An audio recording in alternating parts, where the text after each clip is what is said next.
You know, nothing makes golf less fun than hitting the ball off the tee poorly.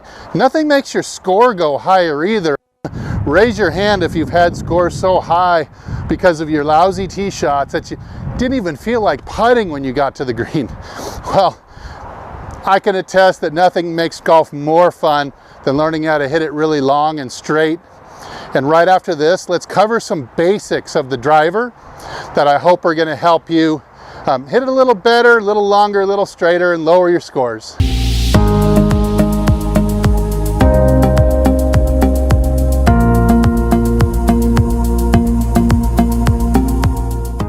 Hey, this is Steve from HitItLonger.com. I'm on a journey to hit it longer and straighter off the tee, be longer and straighter all the way to the green, because that's what makes golf fun to me. Hey, if you're on the same journey, I hope you'll join me. Hit the subscribe button, like this video if you liked it, and leave a comment down below. So what makes a driver so darn hard to hit? Well, number one, because it's the longest club in your bag, so harder to control, harder to be consistent. Number two, it has the least amount of loft, which means the driver has the most potential to curve offline if you're just a little bit off with your club face or path. Number three, it's hard to hit actually because it's the lightest club in the bag. The shaft is usually the lightest, lighter than any of your irons, because it's got a graphite shaft usually that's super light, and even the head weighs less than some of your shorter irons. So the lightness, well, it does make you swing faster. It also, we lose the sense of the weight of the club, and therefore it's the easiest club in the bag to get way off your tempo and rhythm, rush the swing, and do some really strange errors because of that. So next, let's cover some of the basics of the setup on a driver, because I really think that once your setup is really solid, it really biases the way you're going to swing. So can set up really well, you can almost eliminate a lot of the poorer ways to swing right off the bat.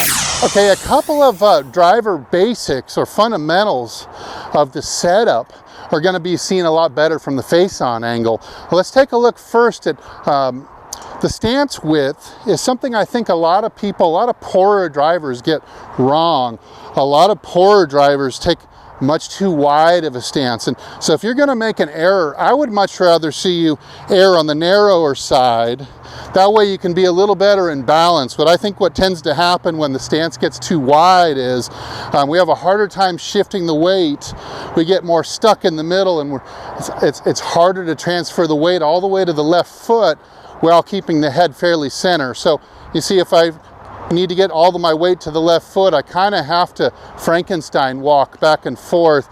It'd be a lot easier to shift my weight if my head moved out of center. So I think I prefer a little bit more of a centered, steady head position throughout a driver swing. I just think that makes for the most consistent contact. But also I like to stay in balance, because I think when you stay in balance, you're able to think about shifting more quickly and put more forces down into the ground, which is going to make us turn faster and hit it a lot longer. So for me, I don't really like to see when my heels start getting outside of about 14 inches or so, which is about here, and that's narrower than you might see on some other instructors' channels. They're probably a whole nother shoe length. They might be as far as 20 or 24 inches apart. I'd rather see you err on the narrow side. So I like to line up something like this. This is about as wide as I'm ever going to get. What that essentially is it puts my heels directly underneath my hip bone. See, well, I don't think we balance under our shoulders, so putting your feet to shoulder width makes no sense to me at all. Also, some people's shoulders taper out wider than others. It all depends to me on your hips. We walk under our hips, we balance under our hips. Our heels are under our hip bones at our widest on a good stance, I believe. I think you'll be a better driver if you adopt a narrower stance. Let me hit one for you with a narrower stance. You'll see that there's plenty of power, or even more power, in a narrow stance. So that's about as wide as I like to get right there, and I'll give it a hit.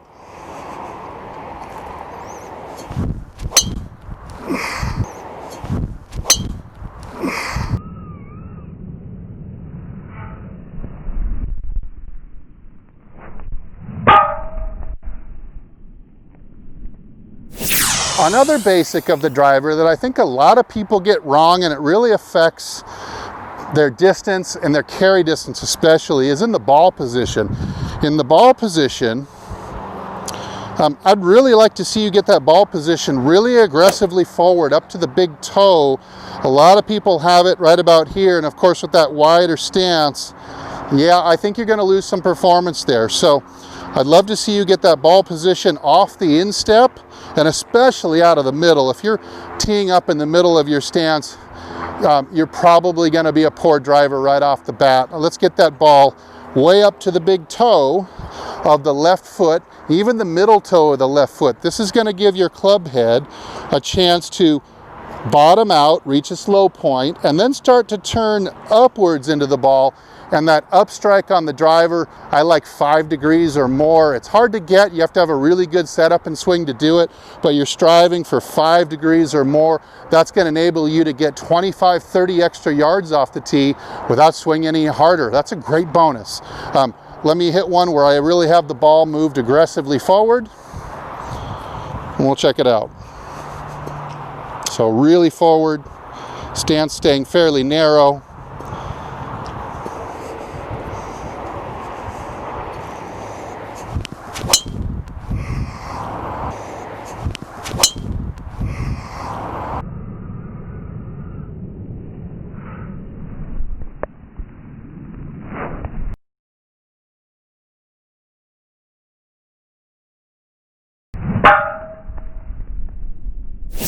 Now, another thing I'd like to see when you set up to your ball with the driver is I want to see the right tee height.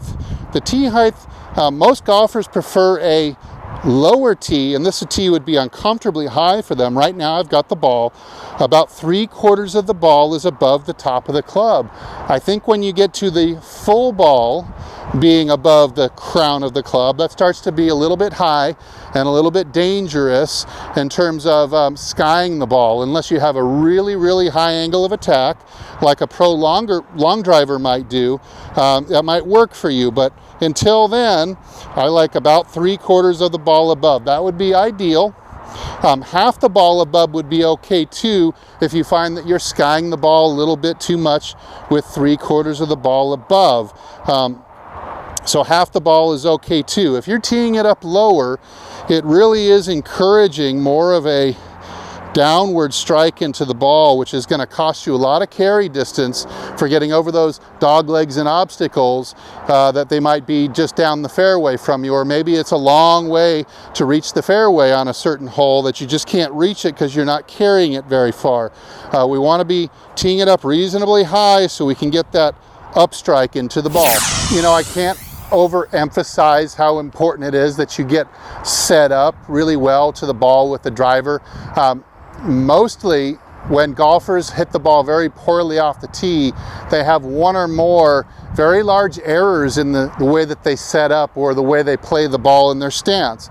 Let's take a look at a couple now of ideas that we can see from the down the line angle. So first of all, I want to talk about the orientation of the shoulders and getting them parallel with the hips and the feet.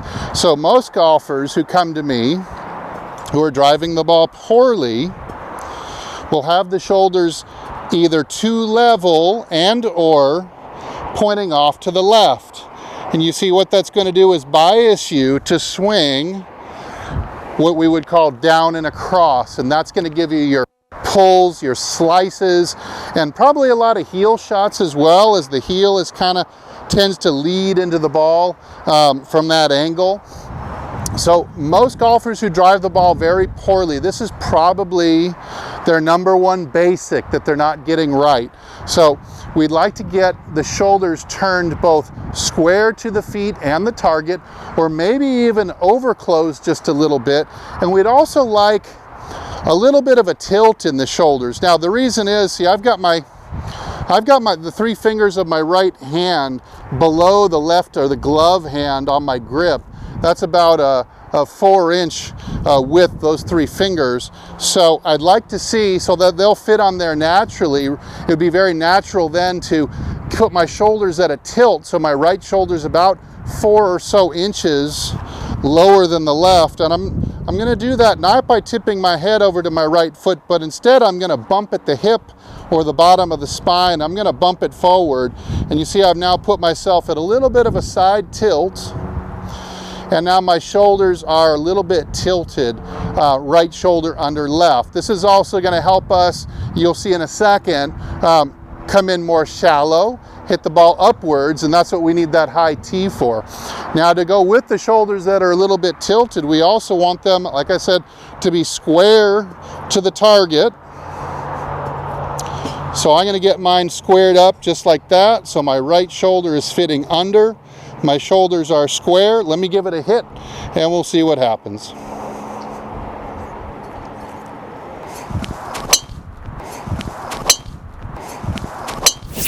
Now I'm employing my hula hoop again here to give you kind of a crude demonstration of the swing circle, or what you might see it call a swing plane.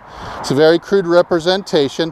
What I'm going to do is show you, since the driver is the longest club and also sits the flattest, the plane of the swing is going to be the shallowest, or if I exaggerate it, see, this is the closest to the ground. So a pitching wedge or a sand wedge just sits upright and it's shorter. So the swing plane is going to be a little bit taller like this. What it happens, the more you lay the plane down as the clubs get longer, and a driver is by far the greatest example, it's way longer than any other club in the bag, is that's going to mean that the driver needs to approach the ball more from the inside in the last part of its journey than any other club in the bag. Notice how far inside I've got to approach from, and also how low to the ground the club will be as it approaches. So you want that driver looking about like this, about a foot from the ball, very low to the ground, bottoming out and turning upwards. Let me show you how that adjustment is from this angle. Notice that I'm not going to put the hoop's bottom here at the ball. I'm going to put it a few inches behind the ball. That just shows you the perfect journey of this club head would be to come around much lower to the ground than the other clubs, much more from the inside, and bottom out about 4 or 5 inches behind the ball, where then it will catch the ball on the way up again. So that would be the ideal track of the club head coming into the ball. Most people who are driving the ball poorly, they are not anywhere close to this track. So again, this is why biasing your setup to get the shoulders square and tilted is going to make it much easier for you to swing on the correct arc back into the ball again to get the best result. Now, my favorite exercise to get you to feel bringing the club back down into the ball with the driver on a really good track or arc back into the ball, shallow and well from the inside like that hoop showed us, is I'll take a shaft with a head cover on it and I'll pull it out of my bag, which is placed at the corner of the mat. Make sure you don't get the legs in the way. Those will break if you hit them. But I pull it out about to here, maybe even a little bit more. And it's just going to give me a little guide. What I'd like to do is practice. I'll do some practice swings, staying inside and under the head cover. Now, this is a pretty easy example. I could pull it out further if I wanted to make it tighter. But just something that's going to give me a ballpark to bring the club back in, what we would call shallow and from the inside. Now, the last thing I talked about before this was the way we want to get our shoulders oriented. And that's where you're going to see how the setup biases the swing shape.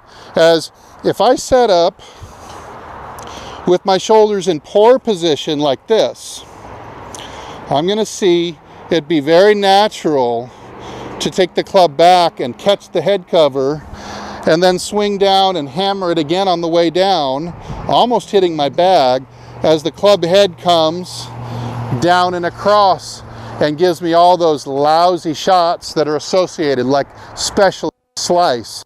So now when I set up with the more correct shoulder orientation, where I'm going to set my shoulder square to the target with the right shoulder under, it makes it much more of a natural motion to come back low and inside the head cover, and then also hit up on the ball. So let me give that a try. I'm gonna make this even a little bit tougher. All right, that should be good. And let me give it a hit and see if I can miss the club head cover, which means I'm coming in with the driver head coming around the right track to hit the ball well.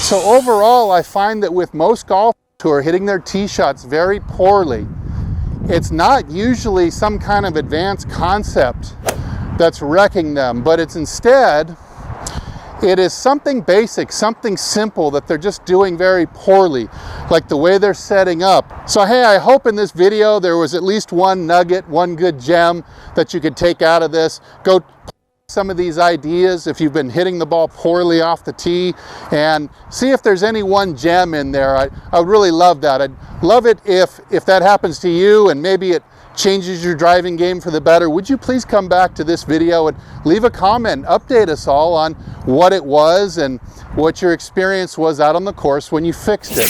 Hey, thanks again for watching. I'm Steve. Thanks again to Golf Development Complex in Moore Park, California for hosting us today and giving us this beautiful scenery with the mountains of Malibu in the background. And hey, as usual, if I don't see you in the next video, I hope I see you longer and straighter down the fairway.